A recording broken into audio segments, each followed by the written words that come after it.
Halo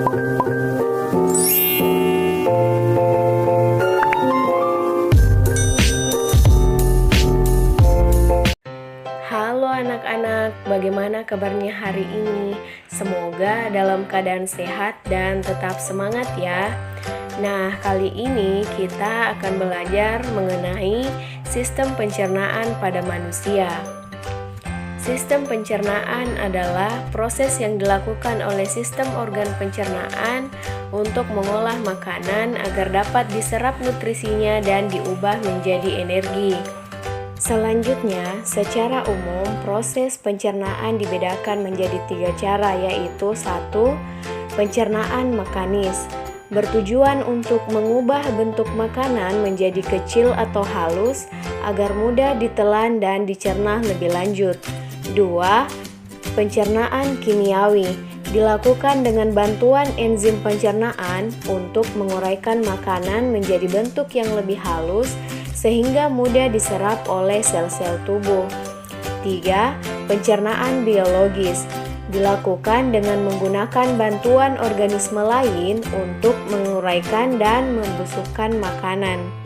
Nah, anak-anak, bisa kita lihat saluran pencernaan terdiri dari mulut, kerongkongan, lambung, usus halus, usus besar, dan anus.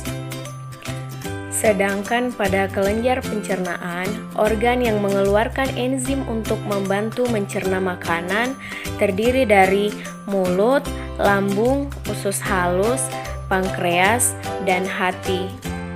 Kita beralih pada sistem pencernaan yang pertama, yaitu mulut. Di dalam rongga mulut terdapat beberapa alat pencernaan dan kelenjar pencernaan. 1. Lidah. Lidah berfungsi sebagai indera pengecap makanan, mengatur makanan pada waktu mengunyah dan menelan makanan, serta membantu bersuara atau berbicara. 2. Kelenjar ludah, berfungsi membasahi makanan, mencegah kekeringan mulut, serta melancarkan fungsi pengecap. 3. Gigi, berfungsi mengoyak dan memotong makanan. Kerongkongan.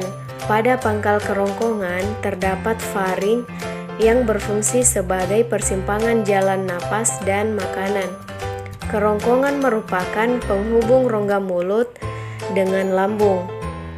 Dinding kerongkongan dapat mengeluarkan berupa lendir atau yang biasa disebut sebagai mukosa atau musin yang berfungsi untuk membasahi makanan.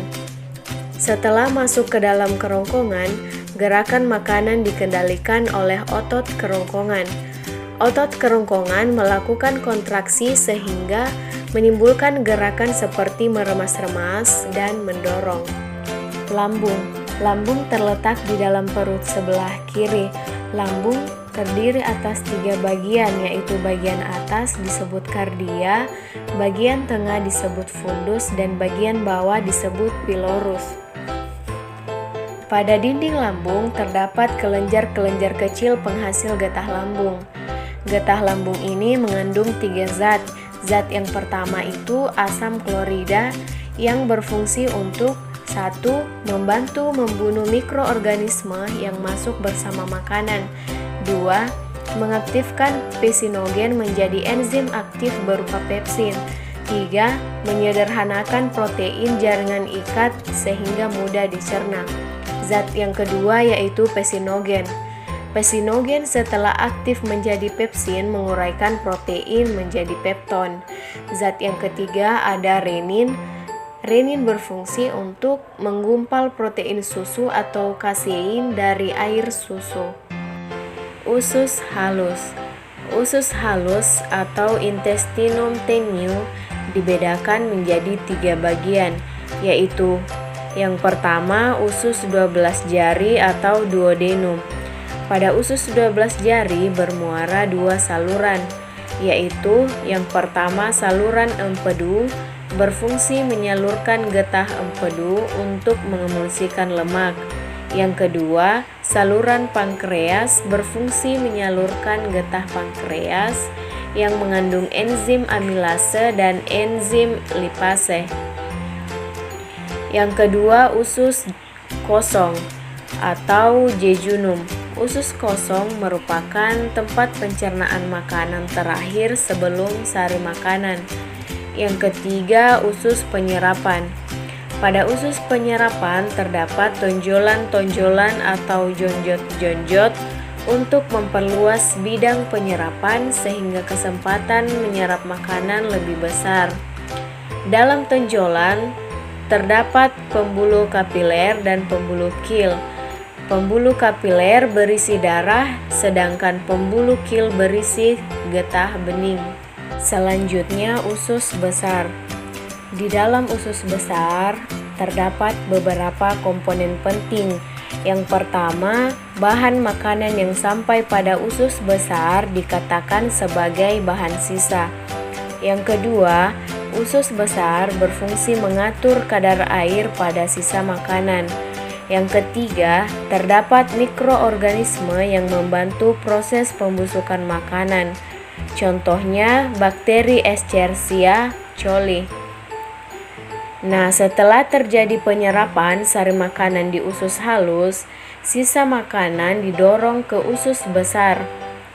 Lalu pada usus besar atau kolon dibedakan menjadi 3 bagian, yaitu bagian naik, mendatar, dan menurun.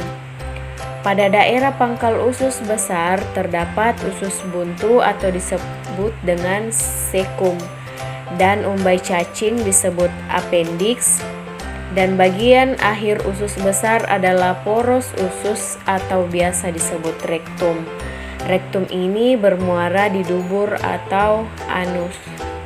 Oke anak-anak, sekian materi dari sistem pencernaan pada manusia yang Ibu bisa jelaskan. Sampai jumpa.